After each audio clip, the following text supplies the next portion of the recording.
Bob, Saul in his response said that there was a role for central agencies. Do you think the central agencies are ready to pick up the ball on that? In some cases. I think that they need to be part of a system of responses to what is a complex issue, but still, as I said, a technical one, which is to say that we know a lot about what we need to do, but in order to do it, it needs to be, it's going to take more than, it's going to take a village. It's not going to just take a central agency. I think the issues that were raised by the two people who spoke before me, by Saul and Josh, indicate the range of things that need to be addressed. At the same time, I think central agencies do play a very major role in certain areas and will continue to, and ought to, and that's in particular in the area of professional development and in the area of networking that Saul talked about, and in figuring out how to help tap talent and track it and move it. Okay, so then let me ask you in a little more detail, what are some of the potential starter issues coming out of this research that central agencies could look into?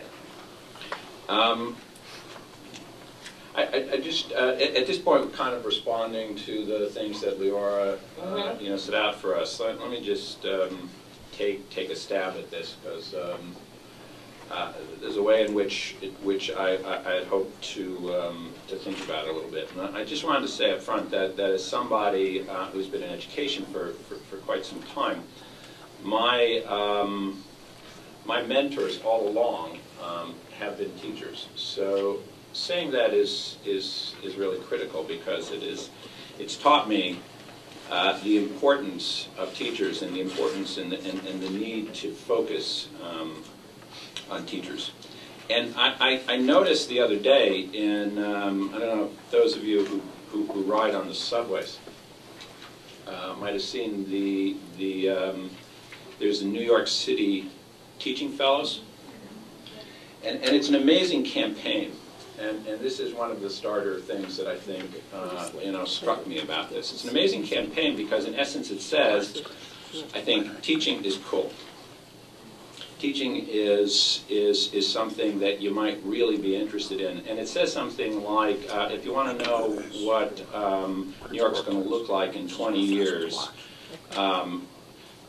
pick up the chalk and make the decision. And I think that that's a really important issue in terms of helping create an image that teaching is immensely attractive and that it can make a huge difference. And that I think that's one of the things that I think we need to talk about. I also wanted to mention something about the graying. Obviously, I mean, I think that gray is the new black. And it's the next stage. But I think that that's really important because, the other day I was reading something about the fact that, at the age of 50 today, you are very likely and very easily being on the cusp of a new career. It's not the end of your career. It's not the end of the way things are. And I think we have to look at this not so much as a problem, but as an opportunity. And I think it's an immense opportunity, and one that we really need to focus on and think hard about. If that is true, you might say that somebody at the age of 50 might have as many productive professional years in front of them as they just had behind them. And that seems to be increasingly important. So I think we need to think of it as an opportunity and not necessarily as a threat. So that's another place that I think we can focus on.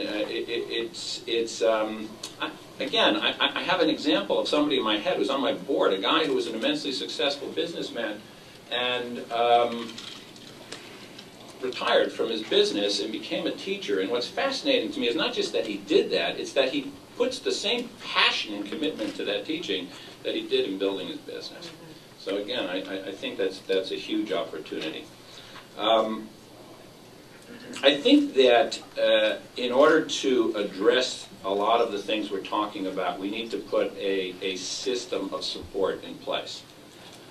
It's not enough just to think about addressing these things through individual initiatives.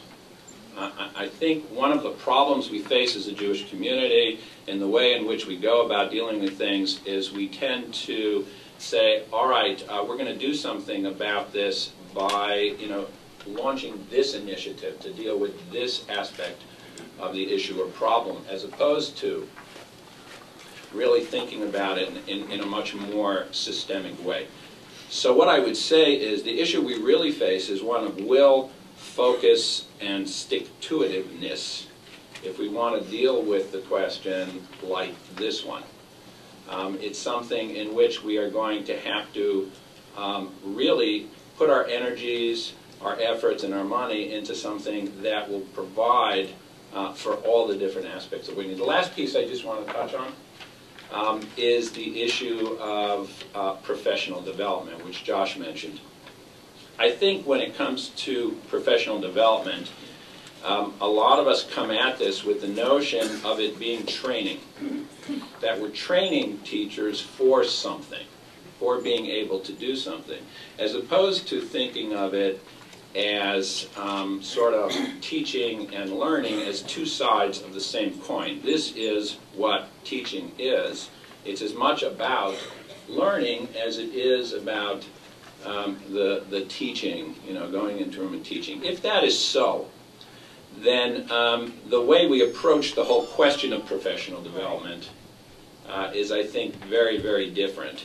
It has to do with what teachers are doing as a regular part of their work and not something that they're being trained in order to, at some point, graduate and then be able to do something else.